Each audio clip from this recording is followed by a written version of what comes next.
नमस्ते बच्चों, साई राम।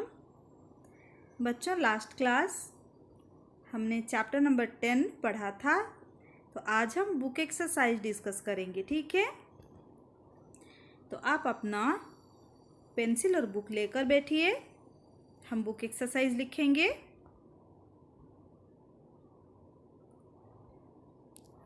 फर्स्ट हम मौखिक डिस्कस करेंगे। नीचे दिए प्रश्नों के उत्तर दीजिए। नीचे दिए प्रश्नों के उत्तर दीजिए। नारद जी किसके लिए लड्डू लेकर गए थे? तो पहला प्रश्न क्या है? नारद जी किसके लिए लड्डू लेकर गए थे? गणेश जी के लिए। ठीक है, तो नारद जी गणेश जी के लिए लड्डू लेकर गए थे। नेक्स्ट, आसमान की नीली छतरी में किसके कारण छिद्र हो गए थे? आसमान की नीली छतरी में किसके कारण छिद्र हो गए हैं? तो किसके कारण छिद्र हो गए हैं बच्चों? प्रदूषण के कारण। ठीक है, तो सेकेंड वन आंसर प्रदूषण के कारण। किसने अपने नाभि कमल का त्याग कर दिया? किसने अपने नाभि कमल का त्याग कर दिया? विष्णु जी ने। किसने? विष्णु जी ने। ठीक है, समुद्र मंथन के समय विष को अपने गले में किसने रख लिया था? लास्ट क्वेश्चन देखिए। समुद्र मंथन के समय विष को अपने गले में किसने रख लिया था? और इसका आंसर क्या है? शिव जी ने। ठीक है, समुद्र मंथन के समय विष को शिव जी ने अपने गले में रख लिया था। अभी ये लिखित है, तो आप आंसर लिखिए। फर्स्ट क्वेश्चन क्या है? स्वर्ग में चारों ओर सन्नाटा क्यों छाया था? स्वर्ग में चारों ओर सन्नाटा क्यों छाया था? आप आंसर लिखिए। स्वर्ग में हड़ताल के कारण चारों ओर सन्नाटा छाया था। स्वर्ग में हड़ताल के कारण चारों ओर सन्नाटा छाया था। लिख लिया बच्चों आपने? स्वर्ग में हड़ताल के कारण चारों ओर सन्नाटा छाया था। नेक्स्ट, क्वेश्चन क्या है? गणेश जी का हड़ताल पर जाने का क्या कारण था? तो गणेश जी का हड़ताल पर जाने का क्या कारण था? आंसर आप लिखिए। गणेश जी का हड़ताल पर जाने का कारण उनको पृथ्वीवासियों का लंबोदर कहना पसंद नहीं था। ठीक है, तो आप आंसर लिखिए। गणेश जी का हड़ताल पर जाने का कारण पृथ्वीवासियों का उनको लंबोदर कहना पसंद नहीं था। तो उनका हड़ताल पर जाने का कारण क्या था? पृथ्वीवासियों का लंबोदर कहना उनको पसंद नहीं था। ठीक है। गणेश जी का हड़ताल पर जाने का कारण पृथ्वीवासियों का उनको लंबोदर कहना पसंद नहीं था। ठीक है। तो ये है कारण। लिख लिया बच्चों। नेक्स्ट, इंद्र ने अपनी हड़ताल का क्या कारण बताया? इंद्र ने अपनी हड़ताल का क्या कारण बताया? आंसर, इंद्र के हड़ताल का कारण पृथ्वी का प्रदूषण और उसके कारण होने वाले अम्ल वर्षा था। तो उन्होंने क्या कारण बताया? पृथ्वी का प्रदूषण और उसके कारण होने वाले अम्ल वर्षा। ठीक है। तो आप आंसर लिखिए। इंद्र के हड़ताल का कारण पृथ्वी का प्रदूषण और उसके कारण होने वाले अम्ल वर्षा था। ठीक है। उसके कारण होने वाले अम्ल वर्षा था। नेक्स्ट, घ, नारद जी की बात सुनकर कृष्ण जी को गुस्सा क्यों आ गया? नारद जी के बात सुनकर कृष्ण जी को गुस्सा क्यों आ गया? राइट आंसर, कृष्ण जी के प्रिय गाय पृथ्वी पर प्लास्टिक की थैलियां खाकर मौत के मुंह में समा जा रहे हैं, इसलिए वो दुखी थे। और नारद जब बोले कि स्वर्ग में सारे खुशियां उनके कदमों पर है, तो वो गुस्सा हो गए। ठीक है। कृष्ण जी के प्रिय गाय पृथ्वी पर प्लास्टिक की थैलियां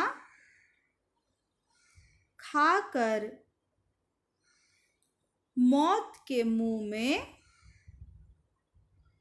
समा जा रहे हैं,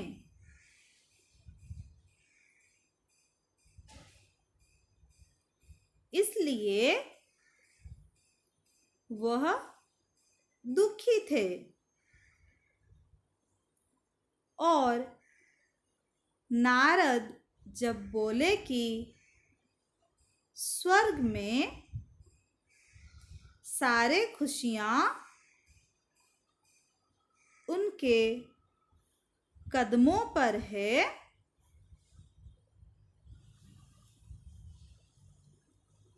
तो वो गुस्सा हो गए। ठीक है। इसलिए वो दुखी थे और नारद जब बोले कि स्वर्ग में सारे खुशियाँ उनके कदमों पर है, तो वो गुस्सा हो गए।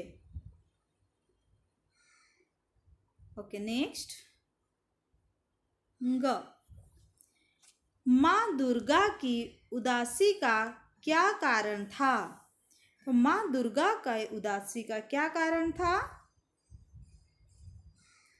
माँ दुर्गा की उदासी का कारण धरती पर शेरों का संख्या कम होना और शेरों की खाल बेचा जाना था। तो माँ दुर्गा क्यों दुखी थे? क्योंकि धरती पर शेरों का संख्या कम होते जा रहा है और उनका खाल बेचा जा रही है। ठीक है। माँ दुर्गा की उदासी का कारण धरती पर शेरों का संख्या कम होना और शेरों की खाल बेचा जाना था।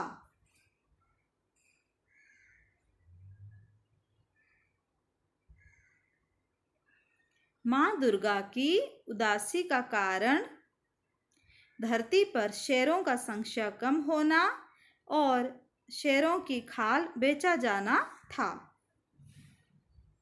नेक्स्ट, महेश जी ने मनुष्य के कष्टों को दूर करने का क्या उपाय बताया?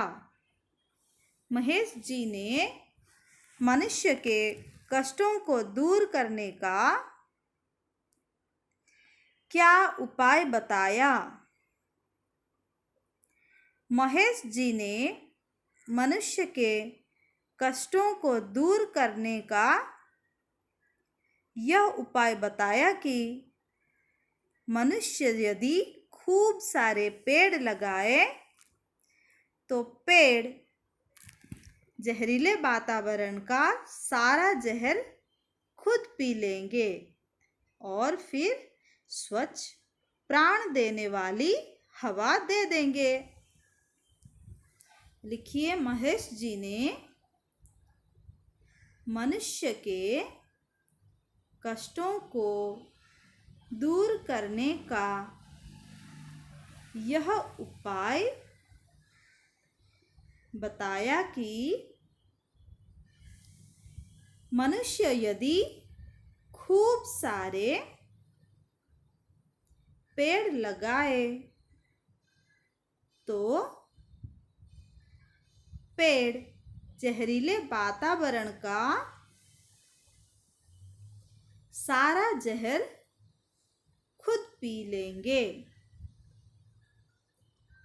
और फिर स्वच्छ प्राण देने वाली हवा दे देंगे।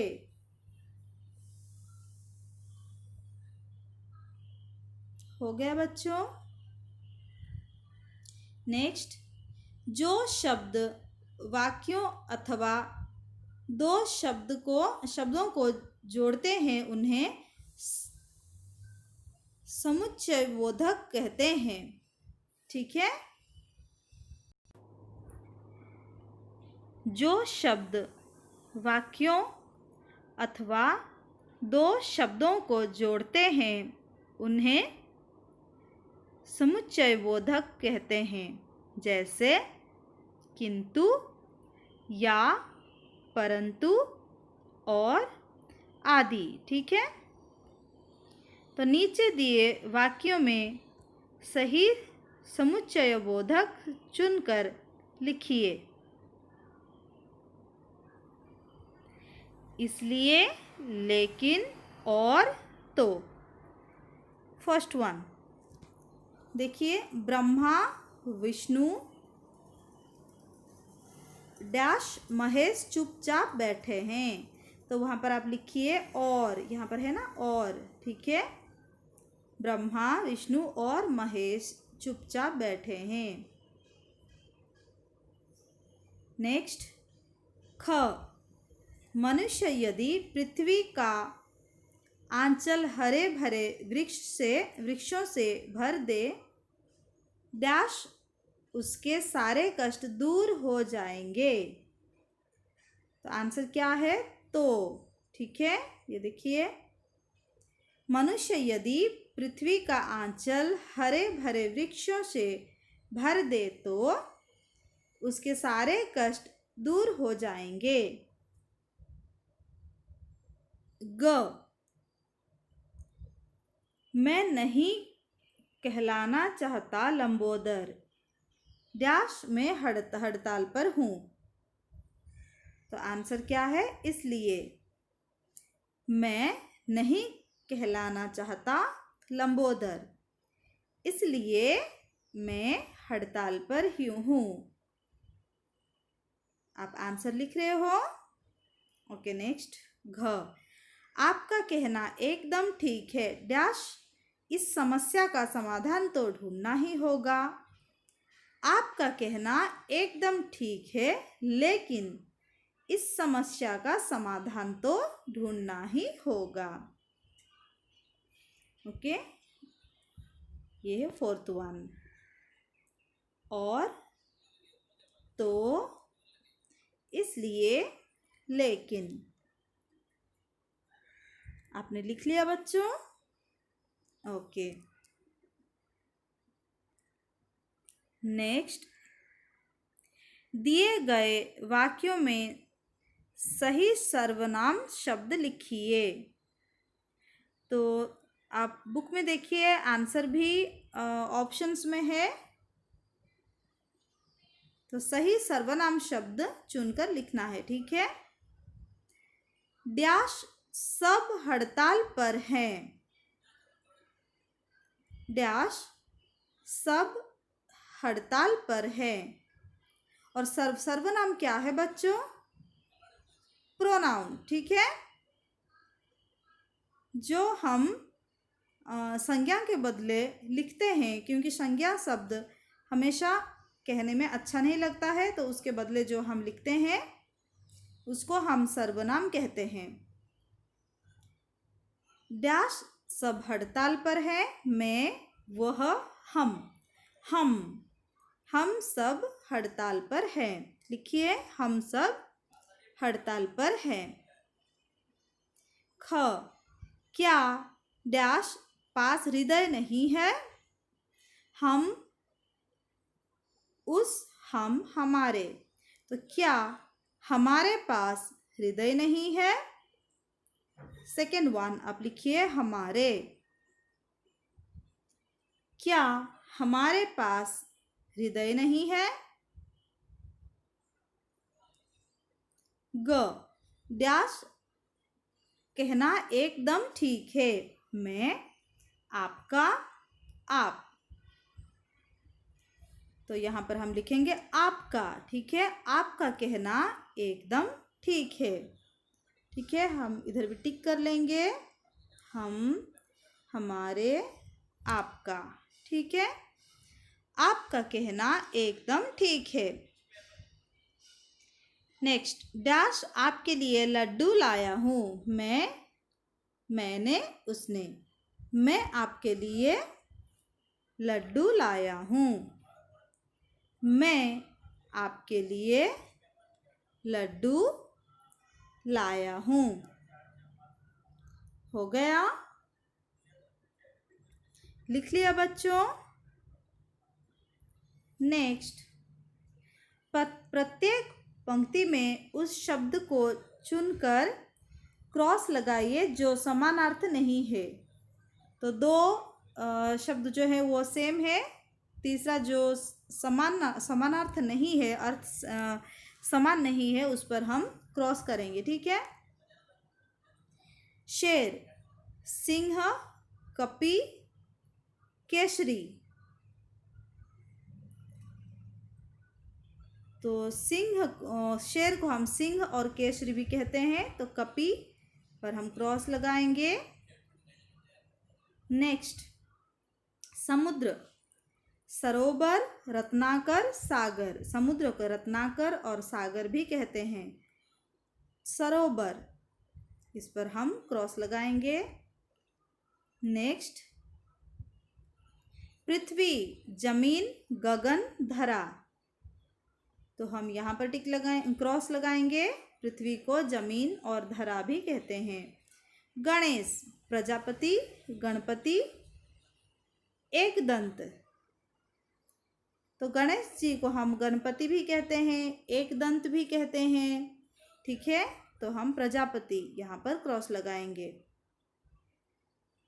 नेक्स्ट, महादेव, शिव, माधव, पशुपति, शिव, माधव, पशुपति, तो ये अलग है, तो यहाँ पर हम टिक लगाएंगे।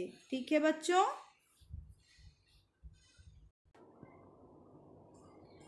तो बच्चों और भी बुक एक्सरसाइज है जो हम नेक्स्ट क्लास डिस्कस करेंगे, और हम क्लास वर्क लिखेंगे। ठीक है, नेक्स्ट क्लास बुक एक्सरसाइज जो और भी है वो हम डिस्कस करेंगे और क्लास वर्क लिखेंगे। धन्यवाद बच्चों।